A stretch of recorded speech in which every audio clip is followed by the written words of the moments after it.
Sorry, I didn't realize that I had company. Hello, my name is Jane Austen, and I was born on December 16th, 1775 in Hampshire, England at Steventon Rectory. My parents are Reverend George Austen and Cassandra Austen. My father works at a church, and my mother was a part of the upper middle class until she decided to marry down in class to be with my father. I find the entire story to be extremely romantic. I'm the seventh child, but only the second daughter. My siblings in order from oldest to youngest are James, followed by George, Edward, Henry, Cassandra, Francis, me, and Charles. My parents always encouraged an environment of learning and creativity amongst my siblings and I. So, when I was 8 years old, my sister Cassandra and I were sent to boarding school. However, our education there was cut short due to monetary constraints from my parents, as well as the two of us catching typhus. When we returned home from boarding school, I decided that I wanted to learn more, so I would listen to anything that anybody had to teach me. I also decided that I had a passion for reading as well as writing. When I was between 12 and 13 years old, I decided to become more serious in my writing. So I would write poems, short stories, comedy plays, and things of that nature, and perform them for and with my family.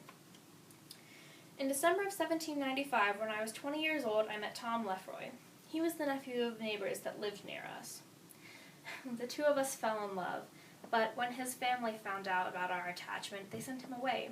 Even when we went to town, it was impossible for me to see him, because people went to great lengths to keep us apart. The situation devastated me, and although the experience was painful, I will say that it did help me to write many of the stories that I created. In fact, 1 year later I complete Eleanor and Marianne, which is a novel told entirely through letters. Also around this time I started the novel Susan, and completed my first comedy play.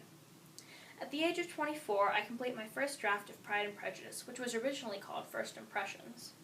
The title was inspired by a line from the novel Cecilia by Fanny Burney, which was a popular novel during this time.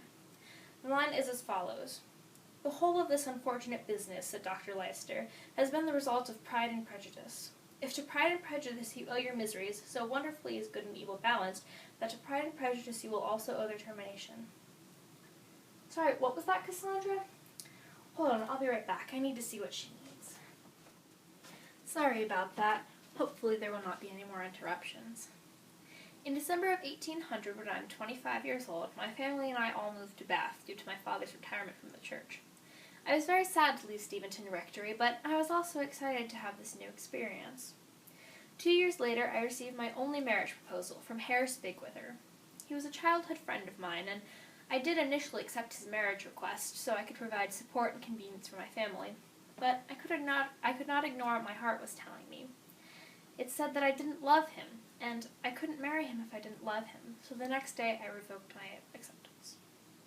In 1803, my brother Henry visits a publisher named Benjamin Crosby and sells him the copyright for Susan for only £10. However, Crosby does not uphold his end of the publishing agreement and does not publish Susan within a timely fashion. This causes Henry and I to become very upset with him. January 21st, 1805, my father dies of an illness. So, my mother, sister, and I all move in with my brother Frank. Eventually, though, he offers us Chawton Cottage, which is on a nearby property. This cottage had a very peaceful, quiet, and tranquil environment, which I found very conducive to writing. At the cottage, I write a letter to Benjamin Crosby to get back the copyright for Susan. I tell him that I will write a different version of the novel and publish it with a different person. He agrees to this, but also demands that we repay the £10 that he originally paid to us in order to get the copyright. At the time, though, my family did not have £10 to spare, so the copyright remained out of my control for a while longer. At this point, Henry also begins to double as his banking career with being my literary agent. He goes to Thomas Egerton with a manuscript of Sense and Sensibility. Egerton accepts this and publishes it in October of 1811. Critics and public alike love Sense and Sensibility, and every copy is sold out by 1813. Egerton also took the manuscript for Pride and Prejudice, with which he did more extensive marketing. Shortly after that, Mansfield Park was published, which the public loved, but the critics didn't like very much. Excuse me once again, I must go get the post. I apologize for all these interruptions. I promise that was the last one.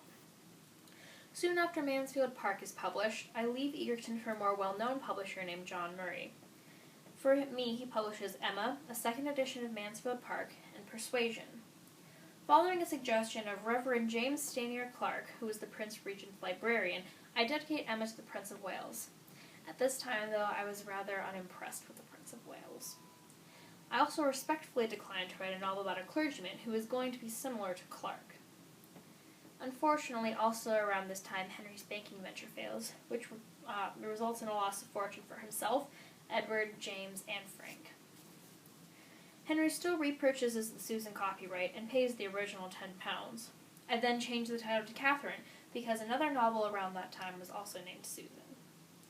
In 1816, at 41 years old, I begin to notice a decline in my health. Soon it becomes almost impossible to walk, and common everyday activities require a lot of energy.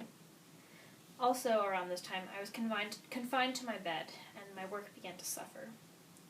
In May of 1817, Henry and Cassandra decide to get medical help for me. I am escorted to Winchester by them, and my illness is deemed incurable. On July 18th of 1817, I die at the age of 41. I am buried in Winchester Cathedral, and Henry and Cassandra have Northanger Abbey and Persuasion published as a set, and reveal me as the author. Up until this time, I had made the author of the novel Sense and Sensibility from a lady, and the author of Pride and Prejudice from the lady who wrote Sense and Sensibility. So, I was revealed as being Jane Austen, the author of both of these novels. Even though my time on this earth was short, my novels, Sense and Sensibility, Pride and Prejudice, Northanger Abbey, Mansfield Park, Persuasion, and Emma had a profound effect on literature enthusiasts of the 21st century.